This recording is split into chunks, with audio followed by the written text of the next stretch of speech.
ಅಧಿಕಾರಕ್ಕೆ ಬರುವ ಮುನ್ನ ಸಿದ್ದರಾಮಯ್ಯ ಕೊಟ್ಟಿದ್ದರು ಒಂದು ವಚನವನ್ನ. ಅಧಿಕಾರಕ್ಕೆ ಬಂದು 3 ವರ್ಷವಾದರೂ ಸಿದ್ದುಗೆ ನೆನಪಾಗಿಲ್ವಾ ಆ ವಚನ ಅನ್ನುವಂತ ಪ್ರಶ್ನೆ ಕಾಣಿಸ್ತಾ ಇದೆ. ಅಧಿಕಾರಕ್ಕೆ ಬರುವ ಮುನ್ನ ಸಿದ್ದರಾಮಯ್ಯ ಅವರು ಕೊಟ್ಟಿದ್ದ ವಚನ, ಅಧಿಕಾರಕ್ಕೆ ಬಂದು 3 ವರ್ಷ ಆಯ್ತು, ಸಿದ್ದುಗೆ ನೆನಪಾಗಿಲ್ವಾ ಆ ವಚನ? ಅನುದಾನವಿಲ್ಲದೆ ಕಣ್ಣೀರ ಕಡಲಲ್ಲಿ 3,000ಕ್ಕೂ ಹೆಚ್ಚು ಶಿಕ್ಷಕರು, ರಾಜ್ಯದ 700ಕ್ಕೂ ಹೆಚ್ಚು ಕನ್ನಡ ಶಾಲೆಗಳು ಮುಚ್ಚುವ ಹಂತದಲ್ಲಿ. ಸಂಬಳ ಒಂದು ಕೊಡಿ ಸ್ವಾಮಿ, ಕನ್ನಡ ಶಾಲೆ ಉಳಿಸ್ತೀವಿ ಅಂತಾರೆ ಶಿಕ್ಷಕರು. 1995ರಿಂದ ಅನುದಾನ ರಹಿತ ಕನ್ನಡ ಶಾಲೆಗಳ ಶಿಕ್ಷಕರ ಮನವಿ. ಕನ್ನಡ ಶಾಲೆಗಳನ್ನ ಅನುದಾನಕ್ಕೆ ಒಳಪಡಿಸುವಂತೆ ಒತ್ತಾಯವನ್ನ ಮಾಡ್ತಾ ಇದ್ದಾರೆ. ಬಜೆಟ್ಗೆ ಮುನ್ನ ಅನುದಾನದ ಭರವಸೆ ಕೊಟ್ಟಿದ್ರು ಶಿಕ್ಷಣ ಮಂತ್ರಿ. ಸಿಎಂ ಕಾಲಿಗೆ ಬಿದ್ದಾದ್ರೂ ಅನುದಾನ ಕೊಡಿಸುವ ಭರವಸೆಯನ್ನ ಕೊಟ್ಟಿದ್ರು. ಆದ್ರೆ ಮೊನ್ನೆಯ ಸಿದ್ದು ಬಜೆಟ್ನಲ್ಲಿ ಈ ಅನುದಾನದ ಬಗ್ಗೆ ಉಸಿರೇ ಇಲ್ಲ. ಈಗ ಶಿಕ್ಷಣ ಸಚಿವರನ್ನ ಭೇಟಿ ಮಾಡೋಕೆ ಬಂದ್ರೆ ಉತ್ತರವೇ ಇಲ್ಲ. ಕನ್ನಡ ಶಾಲೆ ಉಳಿಸಿ ಅಂತ ಶಿವಮೊಗ್ಗದಿಂದ ಬೆಂಗಳೂರಿಗೆ ಬಂದ ಶಿಕ್ಷಕರು. ಆದ್ರೆ ಇವರ ಕೂಗು ಕೇಳುವವರಿಲ್ಲ. ಕನ್ನಡ ಶಾಲೆಗೆ ಅನುದಾನವೇ ಇಲ್ಲ. 179 ಕೋಟಿಯ ಹಣ ನೀಡಿದ್ರೆ ಕನ್ನಡ ಶಾಲೆ, ಕನ್ನಡ ಶಿಕ್ಷಕರು ಉಳಿದುಕೊಳ್ತಾರೆ.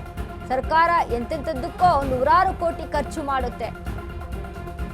ಆದ್ರೆ ಈ ಬಡಪಾಯಿ ಶಿಕ್ಷಕರಿಗೆ ಕೊಡಲು ಮಾತ್ರ ಹಣ ಇಲ್ಲ ಎನ್ನುತ್ತೆ.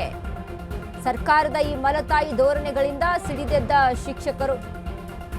ಇದೇ ಮಾರ್ಚ್ 16ಕ್ಕೆ ಕನ್ನಡ ಮಾಧ್ಯಮ ಶಾಲೆಗಳ ಬಂದ್ಗೆ ತೀರ್ಮಾನ. ರಾಜ್ಯದ 3,000ಕ್ಕೂ ಹೆಚ್ಚು ಶಿಕ್ಷಕರಿಂದ ಬೃಹತ್ ಮುಷ್ಕರಕ್ಕೆ ತೀರ್ಮಾನ.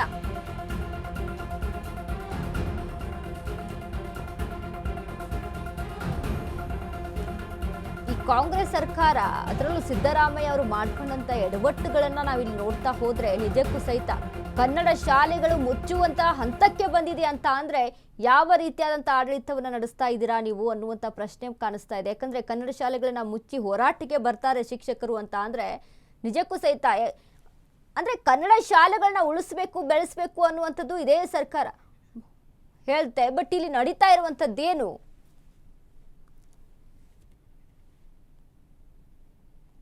ನಾವು ಕನ್ನಡ ಒಂದು ಕನ್ನಡ ಶಾಲೆಯನ್ನು ಉಳಿಸುವಂಥ ನಿಟ್ಟಿನಲ್ಲಿ ಸುಮಾರು 1995ರಿಂದ ಇಲ್ಲಿವರೆಗೂ ಸಹ ಹೋರಾಟವನ್ನು ಮಾಡ್ತಾ ಬಂದಿದ್ದೀವಿ.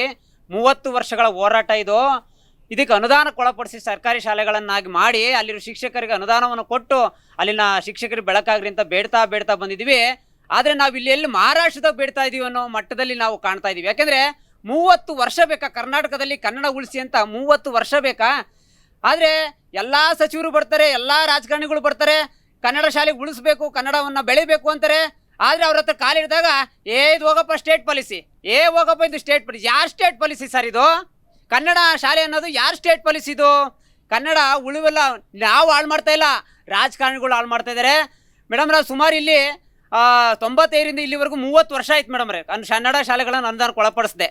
ಅಲ್ಲಿಂದ ಆಚೆಗೆ ಅನುದಾನಕ್ಕೆ ಒಳಪಡಿಸಿದ್ದಾರೆ. ಬಂದಂಥ ಶಿಕ್ಷಣ ಸಚಿವರು ನೀವು ಅನುದಾನಕ್ಕೆ ಒಳಪಡಿಸಬೇಕು, ಕನ್ನಡ ಉಳಿಬೇಕು ಅಂತ ಎಲ್ಲ ಸಚಿವರು ಸಹ ಹೇಳ್ತಾರೆ. ಬಜೆಟಲ್ಲಿ ನಮಗೆ ಖಾಲಿ ಚೊಂಬನ್ನು ಕೊಡ್ತಾರೆ.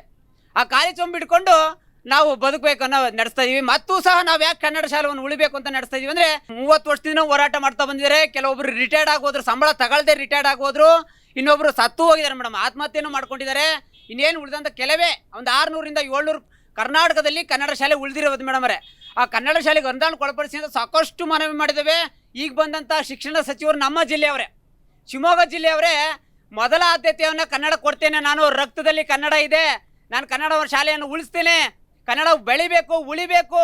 ಕನ್ನಡ ವ್ಯಾಕರಣ ಮಾಡಿದಂಥ ಸಚಿವರು ಇದ್ದಾರೆ, ಕನ್ನಡ ಮಾತಾಡಿದಂಥ ನಮ್ಮ ಮುಖ್ಯಮಂತ್ರಿ ಇದ್ದಾರೆ. ಅವರೆಲ್ಲರೂ ಸೇರಿಕೊಂಡು ನಮಗೆ ಈ ಬಜೆಟಲ್ಲಿ 6ನೇ ತಾರೀಕು ಕೊಟ್ಟಿದ್ದು ಬರೀಗೈಯಲ್ಲಿ 0 ರೂಪಾಯಿ. ನಾವು ಕೇಳಿದ ಬರೀ 179.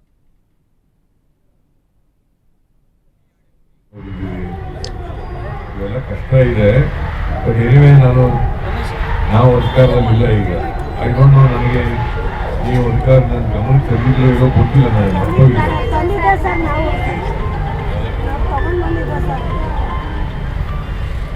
ನಾನು ಸರ್ಕಾರದ ಗಮನನೂ ಕೂಡ ಸೆಳೀತೀನಿ. ಅದ್ರ ಜೊತೆಗೆ ನಮ್ಮ ಸರ್ಕಾರ ಬಂದಾಗ ಇದಕ್ಕೆ ಪಾಸಿಟಿವ್ ಆಗಿ ನಾವು ತೀರ್ಮಾನ ಹೌದು, ನಾನು ಅದನ್ನ ಮನವಿಯನ್ನು ಮಾಡಿದ್ದೀನಿ. ಮೋಸ್ಟ್ಲಿ ಆಗುತ್ತೆ ಅಂತೇಳಿ ವಿಶ್ವಾಸ ಇದೆ. ಆಗಬೇಕದು, ಯಾಕೆಂದ್ರೆ ಅದು 1995 ಮೇಲೆ ಈಗ ಫೈನಾನ್ಸ್ ಡಿಪಾರ್ಟ್ಮೆಂಟ್ ಮನೆ ಮುಖ್ಯಮಂತ್ರಿಗಳು ಮಾಡ್ತಾರೆ ಅಂತೇಳಿ ವಿಶ್ವಾಸ ಇದೆ. ಮೊನ್ನೆ ನಂದು ಇಲಾಖೆ ಬ್ರೀಫಿಂಗ್ ಇತ್ತು, ಅದರೊಳಗೆ ಮೇನ್ ಆಗಿ ಇಟ್ಟಿದ್ದೆ ನಾನು ಇದನ್ನ. ಬೇರೆದೆಲ್ಲ ಕೊಟ್ಟಿದ್ದಾರೆ, ಇದೊಂದು ಕೊಟ್ರೆ, ಯಾಕೆಂದ್ರೆ ಹೋದ ಸತಿ ಅನುದಾನಿತ ಶಾಲೆಗಳಿಗೆ ಶಿಕ್ಷಕರ ನೇಮಕಾತಿಗೆ ಅವಕಾಶ ಕೊಟ್ಟರು. ಈ ಸತಿ ಅನುದಾನಿತ ಶಾಲೆಗಳಿಗೇನೆ ಅನುದಾನ ಕೊಡ್ತಕ್ಕಂಥದ್ದು, ಅನುದಾನಕ್ಕೆ ಒಳಪಡಿಸ್ತಕ್ಕಂಥದ್ದು ಮಾಡಿಬಿಟ್ರೆ ಒಳ್ಳೇದಾಗ್ತದೆ. ದೇವಿ ಆಶೀರ್ವಾದ. ಈ ಬಗ್ಗೆ ಮಾತನಾಡುವುದಕ್ಕೆ ನಮ್ಮ ಜೊತೆಗೆ ನೇರ ಸಂಪರ್ಕದಲ್ಲಿದ್ದಾರೆ ಇದೀಗ ಸಂತೋಷ್ ಅವರು, ಶಿಕ್ಷಕರಾದಂಥ ಸಂತೋಷ್ ಅವರು. ಸರ್ ನಮಸ್ತೆ. ಮೇಡಮ್ ನಮಸ್ತೆ. ಮೇಡಮ್ ಸರ್ ನಮಸ್ತೆ. ಸರ್ ಈಗ 1995ರಿಂದ ಅನುದಾನ ರಹಿತವಾದಂಥ ಒಂದು ಶಿಕ್ಷಣ ಇಲ್ಲಿ ವ್ಯಕ್ತವಾಗ್ತಾ ಇದೆ ಅಂತ ಅಂದ್ರೆ, ಅದುವರೆಗೂ ಸಹಿತ ಸರ್ಕಾರ ಈಗ ಕೊಟ್ಟಂತ ಭರವಸೆಗಳನ್ನ ಕೂಡ ನಿಮಗೆ ನಿರ್ಮಿಸಿ ಕೊಡ್ತಾ ಇಲ್ಲ ಅಂತ ಅಂದ್ರೆ ಏನೆಲ್ಲ ಒಂದು ವ್ಯಕ್ತವಾಗ್ತಾ ಇದೆ ಸರ್ ಈ ಸಂಬಂಧ ಮಾತನಾಡೋದಾದ್ರೆ? ಮೇಡಮ್ ಕನ್ನಡ ಮಾಧ್ಯಮ ಶಾಲೆಗಳನ್ನ ಉಳಿಸುವಂತ ನಿಟ್ಟಿನಲ್ಲಿ ಸರ್ಕಾರಗಳು ವಿಫಲ ಆಗ್ತಿದೆ ಮೇಡಮ್. ಅವರೇ KPS ಅಂತ ಒಂದು ಇಂಗ್ಲಿಷ್ ಅಂತ ಒಂದು ಮ್ಯಾಗ್ನೆಟ್ ಶಾಲೆಗಳನ್ನ ಆರಂಭ ಮಾಡ್ತಾ ಇದಾರೆ. ನಾವು ಕನ್ನಡವನ್ನು ಉಳಿಸುವಂತ ಬೆಳೆಸುವಂತ ಶಕ್ತಿಯನ್ನ ನಾವು ಮಾಡ್ತಾ ಇದೀವಿ. ಅಲ್ಲಿರುವಂತ ಬಡ ಶಿಕ್ಷಕರಿಗೆ ಒಂದಿಷ್ಟು ಸಂಬಳನ ಕೊಟ್ಟು ಕನ್ನಡ ಉಳಿಸುವಂತ ಸೌಕರ್ಯ ಕಲ್ಪಿಸಿ ಕೊಡುವಂತ ಸಾಕಷ್ಟು 30 ವರ್ಷದಿಂದ ಹೋರಾಟ ಮಾಡ್ತಾ ಬಂದಿದ್ವಿ ಮೇಡಮ್.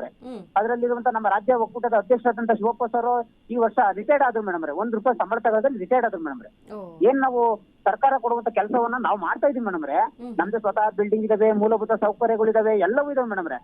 ಮತ್ತೆ ಫಲಿತಾಂಶದಲ್ಲಿ ನಾವು ಯಾವಾಗೂ ಸಹ 100% ರಿಸಲ್ಟ್ ಅನ್ನ ತಗೊಳ್ತಿದ್ವಿ ಮೇಡಮ್. ಅಲ್ಲಿ ನಮ್ಮ ಶಿಕ್ಷಕರು ಮಾತ್ರ ಬೀದಿಯಲ್ಲಿ ನಿಂತ್ಕೊಂಡಿದ್ದಾರೆ ಮೇಡಮ್. ಓಕೆ, ಅಂದ್ರೆ ನೋಡಿ ಅಷ್ಟರ ಮಟ್ಟಿಗೆ ಶಿಕ್ಷಣವನ್ನ ಕೊಡ್ತಾ ಇದ್ರ, ಅಲ್ಲಿಯ ಮಕ್ಕಳು ಕೂಡ ಶಿಕ್ಷಣಕ್ಕೆ ಅಷ್ಟೇ ರೀತಿಯಾದಂತಹ ಒತ್ತನ್ನ ಕೊಡ್ತಾ ಇದ್ದಾರೆ ಅಂತ ಅಂದ್ರೆ ಸರ್ಕಾರ ಯಾಕೆ ಹಿಂದೇಟ್ ಹಾಕ್ತಾ ಇದೆ ಈ ಒಂದು ವಿಚಾರಕ್ಕೆ ಸಂಬಂಧಪಟ್ಟಂತೆ ಅಂತ ಅನ್ಸುತ್ತೆ ಸರ್ ನಿಮ್ಗೆ? ನನ್ನ ಅನಿಸಿಕೆ ಪ್ರಕಾರ ನಮ್ಮ ಕಡೆಯಿಂದ ಏನು ಕಮಿಷನ್ ಹೋಗಲ್ಲ ಅನ್ನೋ ಒಂದು ಭರವಸೆಯಲ್ಲಿ ನಾವು ಹಿನ್ನಡೆ ಆಗ್ತಿದೀವಿ. ಶಿಕ್ಷಕರಿಗೆ ಸಂಬಳವನ್ನು ಕೊಟ್ರೆ ನಾವು ಆ ರೀತಿ ಯಾವುದೇ ರೀತಿಯಾದ ಕಮಿಷನ್ ಕೊಡಕ್ ಆಗಲ್ಲ, ಆ ರೀತಿಯಲ್ಲಿ ನಮ್ಮ ಮನಸ್ಸಲ್ಲಿ ಈಗ ಮೂಡ್ತಾ ಇದೆ ಮೇಡಮ್. ಓಕೆ, ಅಂದ್ರೆ ಕಮಿಷನ್ ವಿಚಾರದಲ್ಲಿ ಸರ್ಕಾರ ಈ ರೀತಿಯಾಗಿ ಹಿಂದೇಟ್ ಹಾಕ್ತಾ ಇದೆ ಅಂತನಾ? ಇರ್ಬೋದು ಮೇಡಮ್. ಯಾಕೆಂದ್ರೆ ಇಷ್ಟು ವರ್ಷ ನಾವು ಹೋರಾಟ ಮಾಡಕ್ಕೆ ಕನ್ನಡ ಉಳಿಸಕ್ಕೆ ನಾವೇನು ಮಹಾರಾಷ್ಟ್ರದಲ್ಲಿ, ಕೇರಳದಲ್ಲಿ, ತಮಿಳುನಾಡಲ್ಲಿ ನಮ್ಮ ಶಿಕ್ಷಣ ಉಳಿಸಿ ಅಂತ ಕೇಳ್ತಿರಲ್ಲ, ನಮ್ಮ ತಾಯ್ನಾಡಲ್ಲಿ ಕನ್ನಡವನ್ನ ಉಳಿಸೋಣ ಅಂತ ಕೇಳ್ತಾ ಇದೀವಿ ಮೇಡಮ್.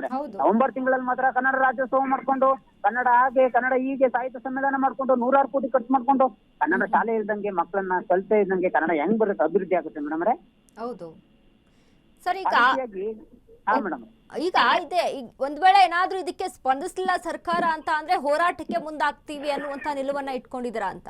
ಮೇಡಮ್ ನಮ್ಮ ಶಿಕ್ಷಣ ಸಚಿವರು ಬಹಳ ಒತ್ತಾಯ ಪೂರ್ವಕ ಈ ಸಲ ನಮಗೆ ಭರವಸೆ ನೀಡಿದ್ರು ಮೇಡಮ್. ಇದು ನನ್ನ ರಕ್ತದಲ್ಲಿದೆ, ನಾನು ನಮ್ಮ ತಂದೆ ಹೆಸರು ಉಳಿಸ್ಕೊಳ್ಬೇಕು, ನಾವು ಅದನ್ನ ಕನ್ನಡ ಶಾಲೆಗೆ ಅನುದಾನ ಪಡಿಸ್ತೀನಿ ನಾನು ಅಂತ CM ಕಾಲೇಜ್ ಬಿದ್ದಾದ್ರೂ ನಾನು ಅನುದಾನ ಕೊಡ್ತೀನಿ ಅಂತ ಸಹ ಹೇಳಿದ್ರು. ಎಲ್ಲಾ ಮಾಧ್ಯಮದ ಮೂಲಕ ಸಹ ಹೇಳಿದಾರೆ ಮೇಡಮ್. ನಾವು ಅವ್ರ ಮಾತು ಹುಸಿ ಆಗ್ಬಿಟ್ಟಿದೆ. ಯಾಕೆ ನಮ್ದೊಂದು ವಿಷಯ ಬ್ಯಾಲೆನ್ಸ್ ಆಗಿದ್ದು ಅದು ನಮಗೆ ಪ್ರಶ್ನೆ ಕಾಡ್ತಾ ಇದೆ ಮೇಡಮ್. 106 ಕೋಟಿ ಅನುದಾನ ಕೊಟ್ಟಿದ್ದಾರೆ, ಬೇರೆ ಧರ್ಮದಗಳಿಗೆಲ್ಲ 106 ಕೋಟಿ ಅನುದಾನ ಕೊಟ್ಟಿದ್ದಾರೆ. ನಮ್ಮ ಕನ್ನಡ ಶಾಲೆಗೆ ಒಂದು 100 ಕೋಟಿ 150 ಕೋಟಿ ಅನುದಾನ ಕೊಟ್ಟಿದ್ರೆ ಬಡ ಶಿಕ್ಷಕರು ಬದುಕ್ತಾ ಇದ್ರು. ಇದಕ್ಕೆ ಯಾಕೆ ನಮ್ಮನ್ನ ಹಿಂದೆ ಹಾಕ್ತಿದ್ದಾರೆ? ಕನ್ನಡ ಶಾಲೆಗೆ ಅನುದಾನ ಒಂದು ವಿಷಯನೂ ಪ್ರಸ್ತಾಪ ಆಗಿಲ್ಲ ಬಜೆಟ್ ಅಲ್ಲಿ. ಇದ್ರ ಬಗ್ಗೆ ನೀವು ಶಿಕ್ಷಣ ಸಚಿವರ ಜೊತೆಗೆ ಅಥವಾ CM ಅವ್ರನ್ನ ಭೇಟಿ ಮಾಡಿ ಮಾತನಾಡುವಂತ ಪ್ರಯತ್ನ ಮಾಡಿದ್ರ ಹೇಗೆ ಸರ್?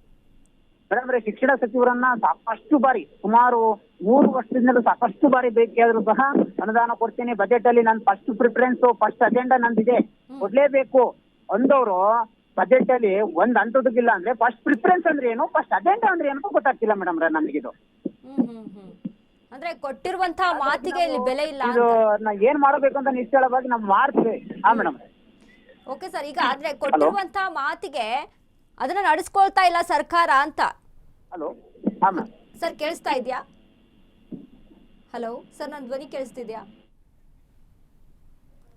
ಓಕೆ, ಇದಿಷ್ಟು ಶಿಕ್ಷಕರಾದಂಥ ಸಂತೋಷ್ ಅವರ ಮಾತಾಗಿತ್ತು. ಏನಂದ್ರೆ ಒಂದು ಭರವಸೆಯನ್ನ ಕೊಟ್ಟಿರ್ತಾರೆ ಸರ್ಕಾರ, ಬಟ್ ಅದನ್ನ ನಿರ್ವಹಿಸೋದ್ರಲ್ಲಿ ಫೇಲ್ ಆಗಿದೆ. ಇದ್ರ ಬಗ್ಗೆ ಧ್ವನಿ ಎತ್ತಿದ್ರು ಸಹಿತ, ಕೇಳಿದ್ರು ಸಹಿತ ಯಾವುದೇ ರೀತಿಯಂತ ಸರಿಯಾದ ರೆಸ್ಪಾನ್ಸ್ ಅನ್ನ ಕೊಡ್ತಿಲ್ಲ.